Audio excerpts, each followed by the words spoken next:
Hello, my name is Gyles Brandreth, and I'm sitting in the sitting room of my friend Susie Dent. And we're here in Oxford with a lovely log fire crackling away in the background to talk about words. This is the first of the editions of Something Rhymes with Purple for 2020. Happy New Year. Happy New Year to you. We had a lovely opening year last year. More than 1 million people actually managed to download our show, yes, our conversation we are about words and language. Genuinely very grateful. I was really touched, actually, by some of the letters that we got. So thank you for those. I got a letter from somebody for the New Year saying, can you do something about the over political correctness that there is becoming into our language? She sent me the example that she'd come across. Somebody was anxious about giving bad news and had sent a text along the lines of, are you in the right headspace to receive information that could possibly hurt you? Are you in the right headspace? Well, what space do we need to be in? Well, that's sort of going on now. The things that I'm hoping to avoid this year is reaching out. Yes. Can I reach out to you? Yes. Oh, we need to reinstate our word jail, because we used to get some fantastic suggestions from listeners for what needs to be imprisoned forever and never let out. Appropriate space. I'm putting in the word jail straight Going away, forward. if you don't mind. Going forward, in they go. That's very good. Mm-hmm. Now, have you been getting around at Christmas? How have you been getting around? I have been getting around in my new Tesla. Wow. How's it going? An electric car. Is the charging going right? Have you got your own charging point? It's a nightmare. I don't like to think what the electricity bill will be. It goes from 0 to 60. The insurance has gone through the roof. What, the car goes from 0 to 60? In a matter of 3 seconds. If Excellent. you put your foot down too hard, there's nothing on the dashboard. It's all like a computer. I've only been allowed to go in it once. Is this the first new car that you've ever had? The first brand new car we have ever had. We've always had second-hand cars. Me too. We began with a sort of Ford Cortina with a little go faster stripe down one side. We've now got this Tesla. I'm so terrifying in it. On private land, it's all right. You're terrifying in it. I am terrifying in it. I'm terrified of it. I stand in the forecourt. I'm able to press a button and say, come to me, and it does open the garage door and comes out and sits there. No. But I've only, that's on private land. It's like a little robot dog. It's like a robot. Once you get out on the road, you have to manage it. I'm not managing it. It's not self-driving. It could be, but you're not allowed to yet on the roads in this country. Thank goodness for that. So I've let my wife do all the driving. She drives beautifully. But it's silent. It's silent. Yeah. So I may be having to go by cab in future, which is why we are here today, because I want you to tell me all about the words associated with the world of cabbies. Yes. Well, I wrote a book a little while ago in which I interviewed various groups of people who were united by a profession or united by a passion, a hobby, and the language that they spoke, the sort of individual, unique tribal language that they conversed in. And I have to say, my times in the back of black cabs in London were amongst my happiest. We all know that London cabbies are really chatty, quite voluble, always quite strong-willed and strong-minded, and it was fantastic. And of course, their profession, or at least their service, goes back to 1636, when Charles I, I think it was, launched the world's oldest taxi service. He granted permission for 50 hackney carriages to trade on the streets of London. Ever wondered why they're called? I was about to say, why are they called hackney carriages? Well, because 300 years before that time, the grassland of Hackney Marshes in London, which is northeast, isn't it, of the city, became renowned for the horses that were bred there. And they were riding horses as opposed to destriers, which were horses used for war, or sort of working horses, if you like. They were hackney horses made available for hire. They pulled hackney carriages around London and became so commonplace that we now talk about journalistic hacks as well, because they are everywhere and repeat the same thing. So these were hard-working, quite jade in that sense, also a term for a worn-out horse. They got the name from Hackney Marshland, and they gave black cabs the name Hackney carriages. That's amazing. So the hackney cab owes its name to Hackney Marshes. The hack, the journalist, it's so commonplace. That's the same origin. Yeah. Wonderful. Yeah. And cab comes from where? Cabs comes from cabriolet. So that again was a sounds like a chocolate drink. Oh, I'll have a cabriolet, please. Yes, that again was a horse-drawn carriages. So many, often on Countdown, actually, we get a lot of words for carriages. We have a fiacre, we have a charrette, we have These a are all landau. French words, aren't they? A lot of them are. Limousine, of course, goes back to limousin. A chauffeur was quite interesting. A chauffeur was originally the engineer or sort of driver who would stoke the fires of the sort of steam carriages, if you like. So that kind of originated. Chauffeur, as in heating up, the French word heating up. Stoker. So the stoker on a train became the chauffeur in a car. Yeah. The person who heats up the car. Yes. And driving the limousines. The fiacre. Fiacre is, I can't actually remember the distinctions between all of them. But there are different kinds of carriages. And there were handsome cabs in London, weren't there? Well, not 2 wheels, sorry. 2 horses, 4 horses. Troika, of course, from Russian 3.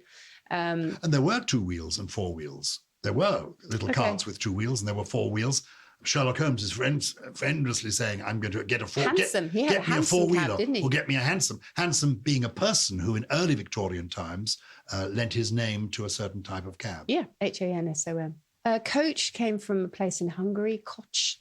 So coaches. The coach? Yeah, the coach is a really quite exotic beginning. Coach comes from a place. What's the place called? Koch is Kosz, I think. Koch. How wonderful. So the limousine comes from Limous and the coach comes from Koch. It comes from Limousin. Limousin. The limousine comes from Limousin and the coach comes from Koch. Exactly. Excellent. Exactly.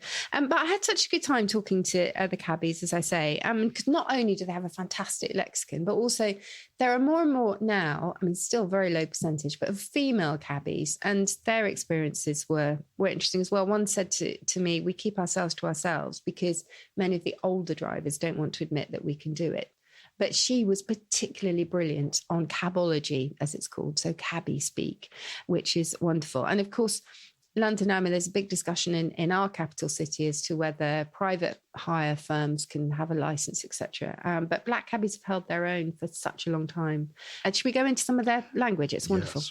Well, first of all, I should just say, a lot of people will have heard of the knowledge, which is the test that London cabbies have to pass. And it's extraordinary and extraordinarily detailed. You know, they have to learn the geography of the capital off by heart.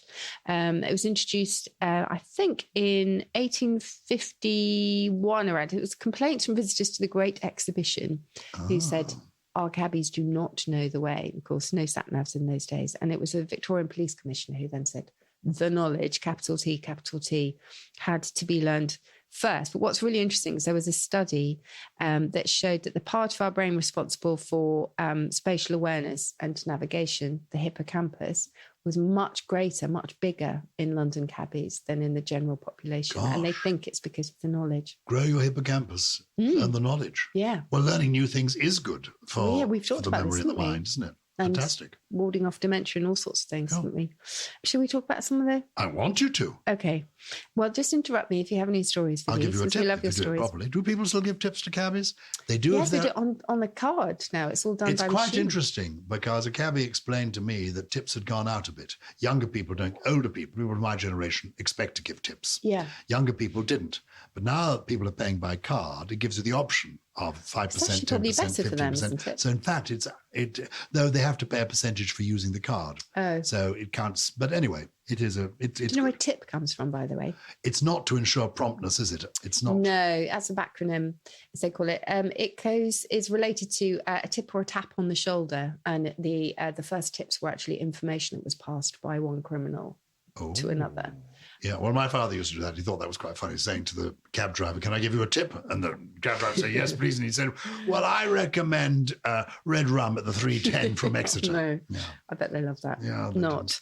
Okay, well, the sherbet is a cab, simply. That's rhyming slang based on, do you remember sherbet dabs? I do, of course. Oh, the sweet sherbet dab. Sherbet. I had one the other day. They don't work any longer. They're too sweet. Oh. I loved it. Licorice into the yellow. It was fantastic. Absolutely. Okay, the hickory, dickory dock, the meter. So that's rhyming slang for clock. So what's the amount on the hickory? If you have a binder, if you're a cabbie, you have a really long wait at the rank. Why is it called a binder? We just don't know. I guess it just... it's a bind. Binder, it's a real bind, yeah. It's way your time. A butter boy is a novice cabbie, one who is but a boy. Oh, so not a newbie, but a butter boy. He's a butter boy. I like it. But a butterfly, on the other hand, is one who only works in the summer. Oh. Yeah, just a bit of a dilettante, I suppose. A Churchill is quite nice. You will hear cabbies sometimes still talking about going to have a Churchill, and that's a meal because Winston Churchill, gave cabbies the right to refuse a fare when they were eating. That's the only time that they can say, no, I can't, I'm afraid. I can't take you anywhere because I'm having a Churchill. Oh, it's a break that's allowed. When Churchill was Prime Minister, he allowed them to have a break. Yes, and that's retained now, I think. You may not know this, or if you do, tell me, but if you don't, look it up and tell me another day. Somebody told me recently, it was a relative of Winston Churchill's, that Winston Churchill introduced the phrase United Nations. Oh, I didn't He know. came across it somewhere, a literary turn of phrase, United Nations, and came up with the term United Nations that gave us the United Nations. Ah, Isn't that interesting? that is interesting. Yeah. I've not heard that before. I Anyway, need to go look on. that one up. Cabbie Okay, speak. so a leather-arse is a cabbie who's worked particularly long hours. Oh, and yes, we get that one. And you might have to be a leather-arse during the kipper season. Kipper season was a slow season in taxi terms, apparently from the days when cabbies could only really afford to eat kippers. Oh, I'm partial to a kipper, and probably a kipper at breakfast is quite expensive now and a bit of a rarity. Yeah. But in those days, yes, the idea of children gnawing kippers' heads in the, streets of London in the 1870s. Yeah. The ragamuffins, Yep. the tatterdemalions. Okay, a musher, who's a cabbie who owns their cab, as opposed to one who rents it, as most do. And on the cotton, I like this one. On the cotton is the shortest distance between 2 points, but as straight as a thread of cotton between the starting and finishing lines on their map. Ooh. So let's hope that every cab driver will take you somewhere on the cotton. And then, just so many for passengers, because most cabbies will tell you that despite the sort of annoyances, that the variety of passengers, makes their job worthwhile. Lots of exceptions. You might have a puker, which is common term that they will use. There's also a bilker. A bilker is a passenger who runs off without paying. And I can't quite find out why. So if anyone knows. A bilker? I think it must be an acronym, but yeah, bilker. How wonderful. Well, not how wonderful, how terrible. They are awful. They get out of the cab and just disappear. And by the time the cabbies set foot chasing them, they don't catch up. Ooh. Exactly. The cage is the area where we sit, the passengers. A cock and hen. If you've got a cock and hen in the back, you've got a male and female passenger. Single pin is a solo passenger. And a golden roader is the dream ticket, really. That's someone who really wants to go far out into the suburbs. They love all that. But it's the kind of landmarks, and then I'll shut up. It's the landmarks where I absolutely love it, because London cabbies have a whole lot of nicknames for the various destinations that are on the map. Shall I give you some? Okay. Den of Thieves, or Fagin's Kitchen, is the stock exchange. Oh, my goodness. So if I got into a cab and said, I need to go to the Den of Thieves, he'd know. It's Threadneedle Street. Is it Threadneedle? Somewhere around there. Know where That's the Bank of England, isn't it? Anyway, somewhere in the City of London. Yes. The Dirty Dozen, this goes back to the olden days, 12 roads through Soho. They run between Regent Street and Charing Cross Road. I have to say, I lived in Soho for a long time. It definitely wasn't dirty then. Well, not really. Down the Wasp. That's Walpole Street, Anderson Street, Sloane Avenue and Pelham Street. My favourite, possibly. Guess what the gasworks might be? The gasworks? I don't know. Battersea? No, what institution might be the gasworks? Oh, the Houses of Parliament. Very good. Westminster. I'm going down the gasworks. Very good. The scent box. It's excellent wordplay, but it takes a little bit of unravelling this one. The scent box. Nothing to do with perfume. Well, it's the rank at King's Cross Station. Oh, it's rank because it smells. Rank. The scent box. I love it. Exactly. It's clever stuff. They're clever people, cabbies often, aren't they? They really are. Another institution here for you. The Tripe Shop. The Tripe Shop. Was that going to be back to Westminster? No. The Talking Tripe? No. Law Courts? Broadcasting House. Oh, spot on. The Flower Pot. Covent Garden? Very good. Because it used to be at the home of the flower market. Hasn't been there for many years. Exactly. This is an interesting one, looking back in history. The Resistance. That's Harley Street, so called because apparently it's private doctors resisted the formation of the NHS. Oh, interesting. Yeah, and so many. The Rat Hole is the rank at Embankment. The Kremlin is the cab shelter by Albert Bridge. The Dead Zoo is the Natural History Museum, and so on and so on. And the Pipe, for any visitors to London, you'll recognise this. The Pipe is the Blackwall Tunnel because it's clogged with traffic. Do you like talking to cab drivers? Are you chatty? It depends. It's quite difficult now because they've got so much kind of separating us and them that unless you really shout. So I haven't found it very easy to have a very natural conversation. But yes, when I do enjoy it. Were you on Countdown when politics. Kenneth Williams was a regular? No, I never met Kenneth. Kenneth, who was a good friend of mine, he loved to tell the story of getting into a cab, and the cab driver told him, Kenny, last week in the back of the cab I had Bertrand Russell, the greatest philosopher in the Western world. And I said to him, Bert, what's it all about? And the bleeder didn't know. There you are. So they can be full of fun. Yeah. I, in fact, spend most of my time on the underground or the bus, so I don't very often go on a cab. Yeah. And I have not got an account with whatever that firm is called, the famous Uber. firm. Uber. Mm-hmm. That's a word that's gone worldwide, and it's just the name meaning over. It's the German word over. Yes. So it's just a bit of like linguistic inflation, isn't it? Normally, like you have the Ubermeister, or I'm Uber cold, or I'm Uber drunk, whatever. This is Something Rhymes with Purple. I'm Gyles Brandreth, and I'm challenging my friend Susie Dent about Butterboy, which she is telling me is London cabbies slang for he's Butterboy. He's new to the profession of being a cab driver. I had heard from a cabbie that Butterboy was because these new people come along, the new young ones, and steal our bread and butter. Young lads coming in, they think they know it all, they steal our bread and butter. Do you think that's possible? Yeah, very possible. I like that too. I mean, yes, I was literally going on what was told to me by the cabbies that I met, but, who knows? There are so many apocryphal stories, as we know, attached to word origin. So I heard from another cabbie that oranges and lemons is their nickname for the main roads in London. That they have to learn for the knowledge. And he didn't explain why it was called oranges and lemons. Do you have any idea? Could it be because the routes on the old A to Zs were oranges and lemons, the main routes? Oh, the main roads were either orange in colour or yellow. I love A to Zs. Do you still use one? No, I don't. I'm afraid I'm sat-nav dependent. Are you? I get totally lost. And that's why I literally on the sat-nav have driven across a field once. I was going down to somewhere on the south coast, and I just followed the sat-nav and it took me into a field.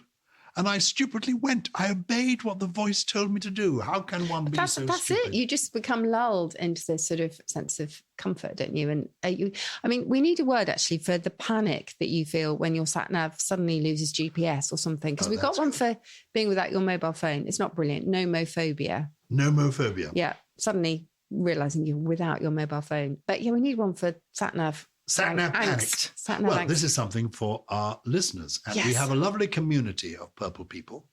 And we love you, purple people. Thank you very much indeed. You can communicate with us on Twitter. We're both on Twitter. I'm Gyles B1, Gyles B1. What are you, Susie? I'm Susie_Dent. And also you can communicate with us directly at Purple Towers, which is purple at something else without a G in somethingelse.com. And people do get in touch, which is lovely. And have we had some interesting questions this week? We have. I think you have some there in front of us, and you can give me a couple. I can try. I'm going to give you one here. Growler. Oh, no, not practical growlers. Well, because this is fast becoming the leitmotif of our show. Well, a growler in Victorian times, I know, because of my reading of Arthur Conan Doyle and Sherlock Holmes, a growler was a form of London cab, wasn't it? Ah, fantastic. It growled along the roads. So here are two more versions sent in to us by Martin Cable. A small pork pie. I think this is generally a northern thing, he says. Or a small iceberg is a growler. Oh, wow. Dear Susie and Gyles, I work as an English language assistant at a university in the north of Italy, and I love your podcast, which I discovered fairly recently. It's like a sort of magical language mind producing one linguistic gem after another. Well, isn't that's nice. Thank you. What's her name? Her name is Elizabeth Greggs. Thank you, Elizabeth. This week, inspired by the podcast, I decided to give my students a word they wouldn't know and ask them what they thought it might mean.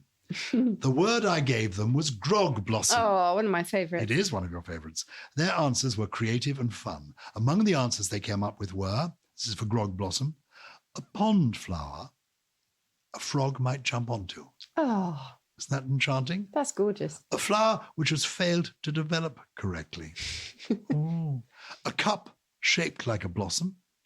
And a warm brew which comes out of a plant. That she says. That would be great. She adds in brackets, maybe more appropriate if the word had been blossom grog. My favourite definition, says Elizabeth, interpreted grog as a portmanteau of a girl and a frog, and had the meaning of an ugly girl who glows up to become beautiful. As in, wow, she turned out to be a real grog blossom. Like That's a frog clever. turns into a prince. Isn't that brilliant?